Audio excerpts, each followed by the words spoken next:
آج ظالم وقت اور دن کی آمد ہو چکی تھی۔ آج کے دن بریرہ شاہ افندی نہ جانے کیا بننے والی تھی۔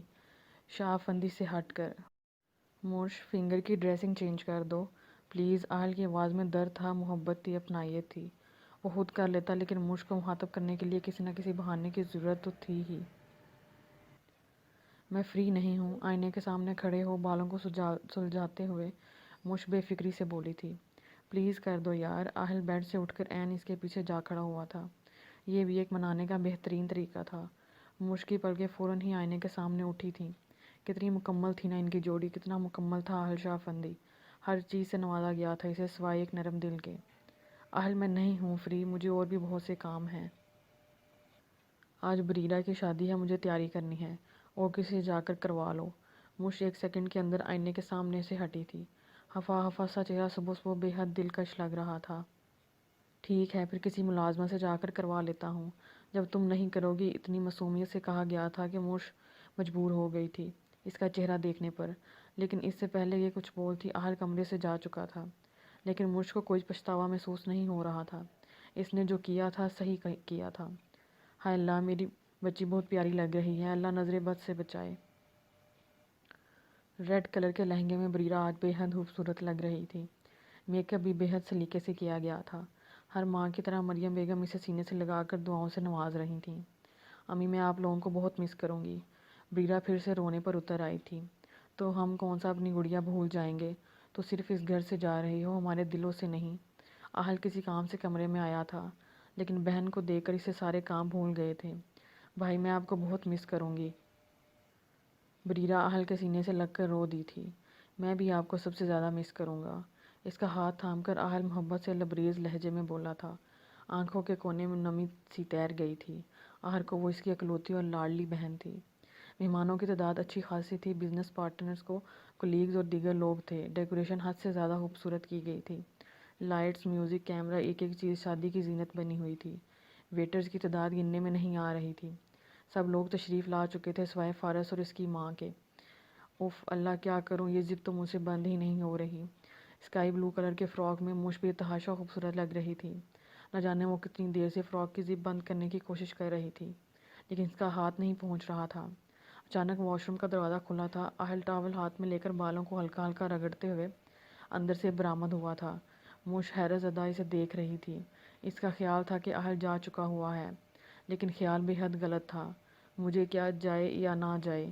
موش بے فکری سے شانے اچکا کر پھر زپ بند کرنے کی کوشش میں لگ گئی تھی۔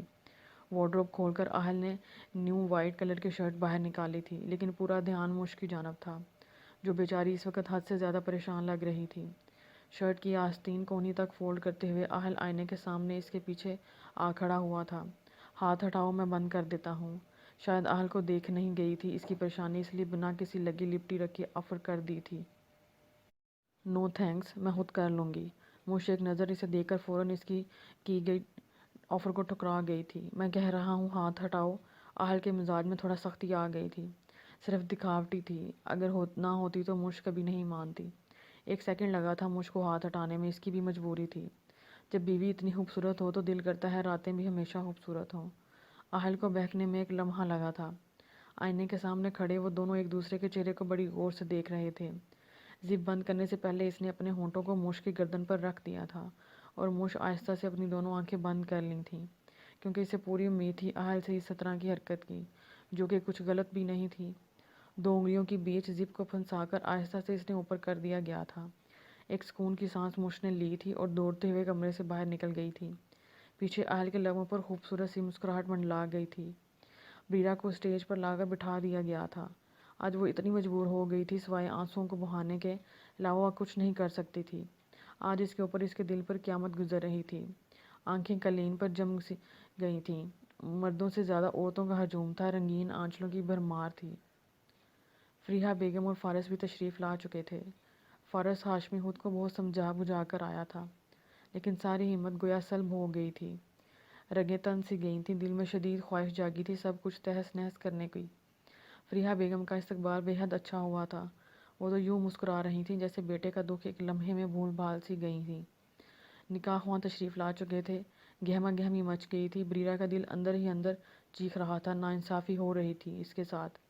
ہو رہی تھی اس کے ساتھ۔ میری جان اس طرح روگے تو ابھی تمہارے پاس آ جاؤں گا۔ محبت کرتا ہوں تم سے، جاننے کی کوشش کر رہا ہوں، شاید کچھ جاننے والا ہو۔ ایک کے بعد ایک سوچ بریرہ کا دماغ گھما رہی تھی، چکر سا آنے لگا تھا۔ فارس میں آج کسی اور کے نام ہونے جا رہی ہوں۔ کہاں ہو تم، کہاں چلے گئے؟ دیکھو تمہاری بریرہ کسی اور کی ہونے جا رہی ہے، کسی اور کو اپنا سب کچھ سونپنے جا رہی ہے۔ کہاں ہو تم فارس؟ موتیوں کی لڑی ایک ساتھ گالوں پر گری تھی۔ اسے نہیں پتا تھا محبت کے راستے پر چلانے والا اس کا ساتھی اس کے سامنے ہی کھڑا تھا، بت بن کر۔ بریرہ شاہ افندی ولد جاوید شاہ افندی، آپ کو فارس ہاشمی کے نکاح میں سکہ رائج الوقت 1,00,000 روپے دیا جاتا ہے، کیا آپ کو یہ نکاح قبول ہے؟ یک ٹک سب کی نظریں بریرہ کے چہرے کا طواف کر رہی تھیں۔ اس نے سنا ہی کہا تھا مولوی صاحب کیا بول رہے تھے۔ بریرہ شاہ افندی ولد جاوید شاہ افندی، آپ کو فارس ہاشمی کے نکاح میں سکہ رائج الوقت 1,00,000 روپے دیا جاتا ہے، کیا آپ کو قبول ہے؟ کیا آپ کو یہ نکاح قبول ہے؟ مریم بیگم نے اسے ہلکے سے ٹھوکا دیا تھا اور تب جا کر وہ ہوش کی دنیا میں آئی تھی۔ کیا ہو رہا تھا یہ سب سمجھ سے باہر تھا۔ قبول ہے، اس نے آہستگی سے ہاں میں گردن ہلائی تھی، اور تیسری بار بھی پوچھنے پر اس نے ہاں میں گردن ہلا دی تھی۔ موم، یہ نکاح تو فارس کے ساتھ ہو رہا ہے، مطلب فہد، یہ سب کیا ہو رہا ہے موم؟ مجھ کو اپنی سماعتوں پر یقین نہیں ہو رہا تھا۔ کیا ہو رہا تھا یہ سب؟ گھبراہٹ کی وجہ سے اس کے الفاظ ساتھ نہیں دے رہے تھے۔ مش بیٹا، ہماری بریرہ کا نکاح تو فارس کے ساتھ ہی ہونا تھا، دراصل یہ سرپرائز تھا جو آپ سے بھی چھپایا گیا تھا۔ مریم بیگم کو ہنسی آ گئی تھی، کیونکہ انہیں علم تھا مرش کی حالت کیا ہوگی۔ وہ ضرور بتا دیتی مرش کو اگر اہل انہیں نہ روکتا۔ واٹ؟ مرش ابھی بھی حیرت کے سمندر میں غوطے کھا رہی تھی۔ فارس کو اپنا نام تو سنائی دیا تھا لیکن کہاں یہ سمجھ نہیں آ رہا تھا۔ ذہن تو یکدم معاف ہو گیا تھا۔ کیا تھا یہ سب؟ اب یہیں پر کھڑا رہے گا یا اسٹیج پر بھی چلے گا؟ اہل اس کے پاس آ کر سنجیدگی سے بولا تھا لیکن آنکھوں میں شرارت کی چمک جگمگا رہی تھی۔ اہل الفاظ کہاں تھے، کچھ بولے جاتے وہ دونوں دوست ایک دوسرے کے گلے لگ گئے تھے۔ کتنے دنوں بعد آج دونوں دوست یکدم پہلے جیسے لگ رہے تھے۔ تیری عادت نہیں بدلی نا مجھے سرپرائز دینے کی؟ فارس کی مسکراہٹ میں کیا بات تھی، ایک پل کو اہل کھو سا گیا تھا۔ کتنی زیادتی کی تھی اس نے فارس کے ساتھ، غصے کی آگ میں اس نے اپنی جان سے عزیز دوست کو کیا کچھ نہیں کہا تھا، لیکن ایک رات ایسی نہیں گزری تھی کہ وہ پچھتایا نہ تھا۔ کیسے جاتی، تو نے ہی تو لگائی ہے۔ اہل کھلکھلا کر ہنس دیا تھا۔ فارس بے حد اچھا اور ہینڈسم دکھ رہا تھا۔ ان آنکھوں میں صرف ایک لمحے میں اداسی کی جگہ چمک آ گئی تھی۔ اہل اسے اپنے ساتھ لے کر اسٹیج پر چڑھ گیا تھا۔ نکاح ہوا نے نکاح پڑھنا شروع کر دیا تھا۔ فارس ہاشمی ولد ایاز ہاشمی، بریرہ جاوید شاہ افندی ولد جاوید شاہ افندی کے ساتھ آپ کا نکاح طے پا گیا ہے، کیا آپ کو یہ نکاح قبول ہے؟ مولوی صاحب فارس کا چہرہ دیکھ رہے تھے۔ قبول ہے۔ مولوی صاحب نے دوسری بار پوچھا، قبول ہے؟ تیسری بار، قبول ہے۔ زندگی بھی کتنی عجیب ہے نا، گھما پھرا کر ہمیں ہمارے ہی مقام پر لا کر کھڑا کر دیتی ہے۔ اپنے سائڈ میں بیٹھے فارس کا چہرہ دیکھ کر بریرہ کی مسکراہٹ اندر جانے کا نام نہیں لے رہی تھی۔ زندگی مسکرا دی تھی۔ اس نے مارے خوشی سے پلکیں اٹھا کر اہل کو دیکھ رہی تھی۔ کتنا اچھا تھا اس کا بھائی، لاکھوں میں ایک۔ سچ میں بریرہ کو ایسا بھائی ملنے پر بے تحاشا رشک ہو رہا تھا۔ اس نے کیسے سوچ لیا تھا اس کا بھائی اسے کوئی تکلیف دے سکتا تھا۔ آج میں بہت خوش ہوں، یوں جیسے میں نے دنیا فتح کر لی ہے۔ موقع پاتے ہی فارس بریرہ کے کان میں پھسپھسایا تھا۔ کیوں؟ بریرہ کو جواب چاہیے تھا تاکہ تھوڑا اور وہ بھی خوشی محسوس کر سکے۔ کیونکہ سنگ جو تم ہو۔ اپنا ہاتھ اس نے آہستہ سے بریرہ کے ہاتھ پر رکھ دیا تھا اور کیمرے میں ہنستی مسکراتی ایک اور فوٹو قید ہو گئی تھی۔ کیا باتیں ہو رہی ہیں، کہیں میری بہن کو تنگ تو کرنے کی کوشش نہیں کر رہے؟ اہل فارس کے قریب رکھے صوفے پر آ کر بیٹھ گیا تھا اور بناوٹی غصہ چہرے پر سجا کر فارس سے پوچھ رہا تھا، جی نہیں، میں آپ کی بہن کو نہیں اپنی بیوی کو تنگ کر رہا ہوں۔ فارس بریرہ کو دیکھ کر گرم جوشی سے بول رہا تھا، اچھا بڑا غرور آ گیا ہے تیرے اندر۔ مجھے تو آج لائن ہی نہیں مل رہی ہے بھائی، نہ ہی بہن دے رہی ہے اور نہ ہی دوست۔ اہل کا چہرہ رو دینے والا تھا۔ ظاہر ہے بیوی آنے کے بعد سب بدل جاتے ہیں، انہی لوگوں میں میں بھی شمار ہوتا ہوں۔ فارس نے بریرہ کا ہاتھ تھام کر اہل کو آنکھ ماری کر ہری جھنڈی دکھائی تھی، تجھے تو میں بعد میں دیکھ لوں گا۔ اہل نے گھور کر فارس کو دھمکی دی تھی۔ اہل تھینکس۔ فارس سنجیدہ تھا۔ کس بات کے لیے؟ اہل ٹھٹکا تھا۔ اس سرپرائز کے لیے۔ فارس اپنی چمکتی آنکھیں اہل کے چہرے پر جما کر بولا تھا، اب تو مجھے شرمندہ کر رہا ہے۔ سچ بتاؤں تو یہ تیرا حق تھا۔ اہل اسے گلے لگا گیا تھا۔ اسے اپنا دوست بہت بہت زیادہ عزیز تھا۔ اہل یہ کیا حرکت تھی، تم نے مجھ سے یہ سب کیوں چھپایا؟ فنکشن ختم ہونے کے بعد مشک کمرے میں ایک ہی پوزیشن میں غبارے کی طرح منہ پھلا کر ایک ہی سوال بار بار دہرائے جا رہی تھی، کیونکہ میں جانتا تھا تم سے کوئی بات چھپتی نہیں ہے۔ اہل بیڈ پر بیٹھ کر اسے مسکرا مسکرا کر چھیڑ رہا تھا۔ کیا مطلب ہے؟ تم مجھے بتا سکتے تھے، لیکن نہیں، میری کیا امپورٹنس ہے تمہارے نزدیک؟ مجھ کا رخ دوسری طرف پھیر گئی تھی۔ اب اتنی دور سے امپورٹنس پوچھو گی تو کیسے بتاؤں گا؟ پاس آؤ تب بتاتا ہوں۔ اس کا ہاتھ تھام کر اہل اسے لو دیتی نظروں سے دیکھ رہا تھا۔ نہیں آؤں گی میں پاس، کیونکہ میں ناراض ہوں تم سے۔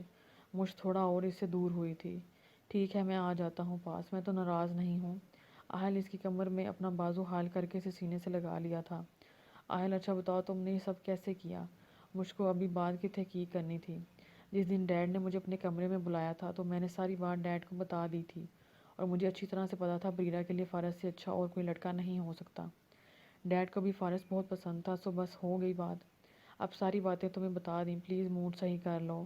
اہل اسے بیڈ پر جھٹکے سے گرایا تھا جس سے وہ لیٹ گئی تھی، اور اہل اس کی انگلیوں میں اپنی انگلیاں پھنسائے اس کے اوپر جھکا ہوا تھا۔ اہل، تم بہت اچھے ہو سچ میں۔ مجھ اس کی گردن میں دونوں ہاتھ ڈال کر مسکرا کر بولی تھی۔ اور تم بہت زیادہ خوبصورت۔ سچ بتاؤں، باہر تمہیں دیکھ کر دل کر رہا تھا فوراً گود میں اٹھا کر بیڈ روم میں لے آؤں اور بہت زیادہ پیار کروں۔ اس کے چہرے کے قریب اپنا چہرہ لے جا کر اہل جوش سے بول رہا تھا۔ ساری دوریاں مٹ گئی تھیں، غربت کی پیاس بجھ گئی تھی۔ تو لے آتے، میں نے کون سا انکار کرتی؟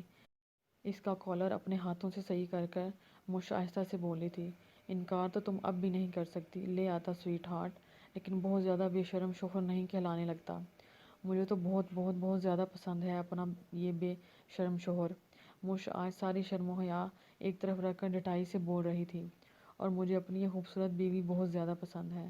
بس جلدی سے پاپا بننے کی بھی خواہش پوری کر دو۔ تمہیں کچھ زیادہ ہی جلدی ہے پاپا بننے کی، ابھی میں صرف تمہاری بیبی ہوں۔ پاپا کی بیبی کچھ دنوں بعد آئے گی، جب تک اس بیبی کو خوب پیار کرو۔ مش منہ پھلا لیا تھا۔ ٹھیک ہے، تو پاپا کی بیبی کو ساری باتیں ماننی ہوں گی۔ پاپا ہر رات کو اپنی بیبی کے ساتھ اس طرح سے پیار کریں گے۔ بیبی کو کوئی اعتراض تو نہیں ہوگا نا؟ اس کی لٹوں کو کان کے پیچھے کر کے اہل نے ہلکے سے سرگوشی کی تھی۔ بالکل نہیں ہوگا، بیبی صرف آپ کی ہے۔ مش اس کی شرٹ پکڑ کر اسے اور خود سے قریب کیا تھا۔ اہل مسکراتی ہوئی نظروں سے اسے دیکھ کر اس کے ہونٹوں پر اپنا ہونٹ رکھ کر بے تحاشا پیار کیا تھا۔ اس کے بعد اس کی گردن میں اپنا لب رکھ دیا تھا۔ موش سختی سے آنکھیں بھیج گئی تھی، ہلکی ہلکی گھبراہٹ بھی محسوس ہو رہی تھی، لیکن بے تحاشا خوشی بھی۔ اہل اس کے اوپر سے اٹھ کر اپنی شرٹ کو اتار کر دور کہیں زمین پر اچھال دیا تھا، اور پھر سے اس کے اوپر جھکتا چلا گیا تھا۔ محبت کے سمندر میں دونوں شرابور ہو چکے تھے۔ ان دونوں کی پیروں کی انگلیاں ایک دوسرے میں پھنس گئی تھیں اور پھنستی چلی گئی تھیں۔ محبت کی یہ رات ایک خوبصورت خواب کی طرح آہستہ آہستہ گزر رہی تھی۔ جلا عروسی میں بیٹھ کر بریرہ کی دل کی دھڑکن لمحہ بہ لمحہ بڑھتی جا رہی تھی۔ کمرے کی کوئی خاص ڈیکوریشن نہیں تھی، کیونکہ سب کچھ لا علمی میں ہوا تھا، لیکن پھر بھی ایک ایک چیز سلیقے سے رکھی گئی تھی۔ صاف پتہ چل رہا تھا کسی امیر زادے کا کمرہ تھا۔ دروازے پر ہلکی سی دستک ہوئی تھی۔ بریرہ کو بے حد شرم آ رہی تھی، مارے شرم کے نظریں زمین پر گھٹ سی گئی تھیں۔ اس طرح شرماؤ گی تو رات بہت بھاری پڑ جائے گی، سویٹ ہارٹ۔ فارس دروازہ بند کر کے بیڈ پر آ کر اس کے مقابل بیٹھ گیا تھا۔ بریرہ حد سے زیادہ شرما رہی تھی، جیسے آج سے پہلے کبھی ہم دونوں کا سامنا ہی نہ ہوا ہو۔ بریرہ پلیز اب شرمانا بند کرو۔ فارس اس کی حالت دیکھ کر محظوظ ہو رہا تھا۔ فارس، بس اتنا سا الفاظ ہی اس کی زبان سے ادا ہوا تھا۔ جی جانے فارس۔ فارس تھوڑا اور اس کے قریب ہوا تھا۔ تنگ نہ کرو۔ بریرہ رو دینے کو تھی، شرم سے بے حال چہرہ گلاب کی طرح کھل رہا تھا۔ آج تو میں کچھ نہیں سننے والا تمہاری۔ مہندی کے رنگوں سے رنگا ہاتھ تھام کر فارس اس کی آنکھوں میں محبت بھرے لہجے میں بول رہا تھا۔ آج تو اس کے منہ سے پھول جھڑ رہے تھے۔ آج وہ واقعی صحیح معنوں میں خوش تھا، خود کو دنیا کا سب سے لکی انسان تصور کر رہا تھا۔ فارس، بریرہ ہار گئی تھی۔ فارس کے لبوں پر انگلی رکھ کر خاموش کرا دیا تھا۔ اس کے بعد کوٹ کی جیب سے ایک چھوٹا سے سائز کا ڈبہ باہر نکالا تھا۔ اتنی افراتفری میں سب کچھ ہوا تھا کہ وہ کچھ خاص گفٹ نہیں لے پایا تھا، لیکن پھر بھی ایک رنگ اپنے کسی ملازم کے توسط سے منگا لیا تھا۔ اس نے تو سوچا تھا کہ دوسرے دن کوئی گفٹ دے دے گا، لیکن آج کی رات بہت خاص تھی اور وہ بریرہ کو اس چیز کی کوئی کمی محسوس نہیں ہونے دینا چاہتا تھا۔ ڈبے کے اندر ایک خوبصورت سی رنگ جگمگا رہی تھی، جسے دیکھ کر بریرہ کے لبوں پر مسکراہٹ مچل گئی تھی۔ اس کا ہاتھ تھام کے فارس نے ہاتھ کی تیسری انگلی میں رنگ پہنا دی تھی اور اس کا ہاتھ لبوں سے لگا لیا تھا۔ یہی محبوب کی سب سے دلکش ادا ہوتی ہے۔ اس کی کمر میں اپنا بازو حال کر کے فارس اسے اپنے سینے سے لگا کر اس کی پیشانی پر اپنے لبوں کو رکھ دیا تھا، اور بریرہ کی حالت ایسی تھی کہ اس کی شرٹ اپنی دونوں مٹھیوں میں جکڑ کر سختی سے آنکھیں بھیجی ہوئی تھیں۔ ایک خواب سا لگ رہا تھا، سب کچھ جیسے ابھی آنکھ کھلے گی اور سب کچھ ختم ہو جائے گا۔ فارس اسے بیڈ پر سیدھا لٹا دیا تھا اور مزید اس کے چہرے پر جھکتا چلا گیا تھا۔ ایک کے بعد ایک گستاخی ہوتی چلی گئی تھی اور رات آہستہ آہستہ اندھیرے میں پوری طرح ڈوب گئی تھی۔ آگے ایک ہنسی تھی، مسکراتی زندگی بے صبری سے ان کا انتظار کر رہی تھی۔ اسی کے ساتھ اس ناول کا اختتام ہوا ہے۔ امید ہے کہ آپ کو یہ ناول پسند آیا ہوگا۔ انشاءاللہ نئے ناول کے ساتھ آپ کی خدمت میں جلد حاضر ہوں گے۔ آج کے لیے اتنا ہی۔ اللہ حافظ۔